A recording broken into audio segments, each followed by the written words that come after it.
They say the city never sleeps. I don't either. Not because I'm watching the streets, but because something deeper keeps me up, louder than sirens, more persistent than a leaky faucet in a crummy apartment. You ever get that?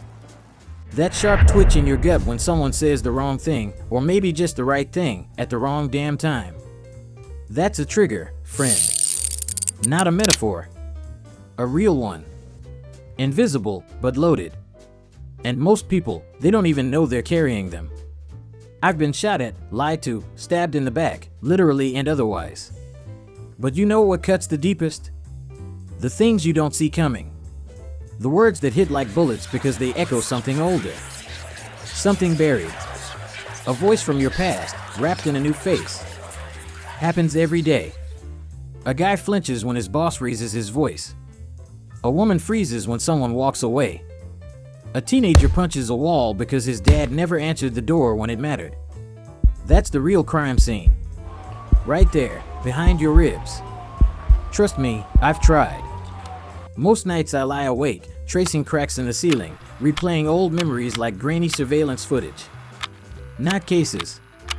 Not shootouts. Something deeper than voices, echoes of words whispered years ago in moments everyone else forgot. But I never could. You ever wonder what emotional triggers really are? They're the ghosts you've buried deep, tapping quietly at locked doors inside your mind. Most people think they're reacting to what's happening right now, in this moment. But that's rarely true. They're actually reacting to shadows from long ago, faces that vanished without closure, doors slammed shut on unanswered questions. It's not the trigger itself that fires the bullet, it's the hand from your past still holding the gun. I've chased murderers through alleyways thick with shadows and faced down corruption in rooms where secrets dripped from walls. But the most terrifying confrontations have always been silent, the ones inside my own head. Years ago, when I still wore the badge, I had a partner I trusted implicitly. Trusted enough to turn my back on him. Biggest mistake of my life. He sold me out for pocket change and a pat on the back from men who wore smiles like masks. Left me bleeding on rain-slick pavement, sirens fading into oblivion. Ever since, every hesitation feels like betrayal. Every unanswered call, abandonment. But here's the brutal truth, it's never about them. It's about that wound, still open, still bleeding quietly inside.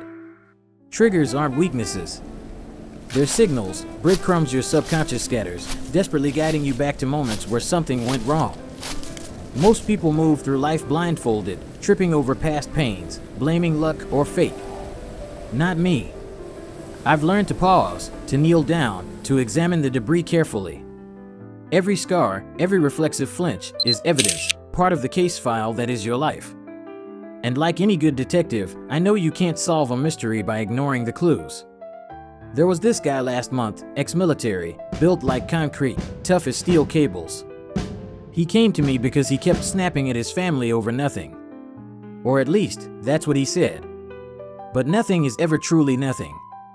One late night, in the foggy haze of whiskey and regret, he opened up about his father, a man colder than winter, silent as a tomb. Never a word of approval, never a gesture of affection. Now every innocent question from his kid felt like judgment. Every gentle comment from his wife was a test he was doomed to fail. His trigger wasn't anger, it was the haunting whisper of never being good enough, planted decades earlier by a man who wasn't even alive anymore. Then there was Rachel, a brilliant lawyer who couldn't handle losing a single case. Losing wasn't just losing to her, it was being worthless, invisible, discarded. She traced her trigger back to childhood, when her parents only praised her for victories, ignoring her tears when she failed. Every courtroom defeat was her parents' silence all over again. And me? My triggers lead me back to my sister, who vanished one cold winter morning. I was just a kid, too young to understand the world could take someone from you without explanation or apology. Ever since, silence terrifies me, unanswered questions gnaw at my mind, and closed doors fill me with dread. That's my ghost, the one that haunts every quiet moment, every unresolved mystery. Then there's Marcus, a successful businessman, wealthy, respected.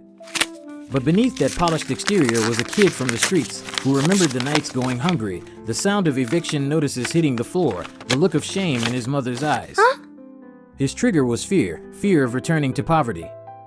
Every slight setback, every financial uncertainty sent him spiraling into panic, reacting with rage, as though he was still that helpless kid fighting to survive. Jessica couldn't trust her partner despite years of loyalty, because one lover cheated long ago. Every late night, every unanswered text ignited jealousy and suspicion, shadows of a betrayal that had nothing to do with her current relationship. And Leo, the artist who froze every time someone questioned his work, his creativity strangled by a father's harsh criticism echoing through the years, stealing his voice and leaving him doubting his worth. And then there was Clara, the nurse who found herself crying silently in hospital corridors after losing a patient, reliving the helplessness she felt watching her own mother fade away.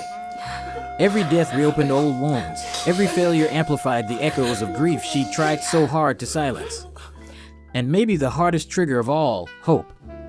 That cruel little flicker that something will change, that they'll come back, that you'll finally be enough. Hope can be a beautiful thing, but when it's tied to trauma, it becomes a blade you hold to your own throat. There are others. There always are. People walking into my office like they're just lost or confused, but what they really are is haunted. One guy flinched every time he heard running water. Turns out he watched his brother drown. Another wouldn't sit with his back to the door. Years of abuse taught him to never stop looking over his shoulder. These people aren't weak, they're survivors of their own personal wars. But survival comes with scars, and those scars itch when the past gets too close.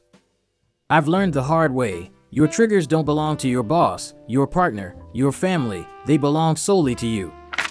They're stories you wrote without realizing it, narratives you adopted as truths, now writing you from the shadows.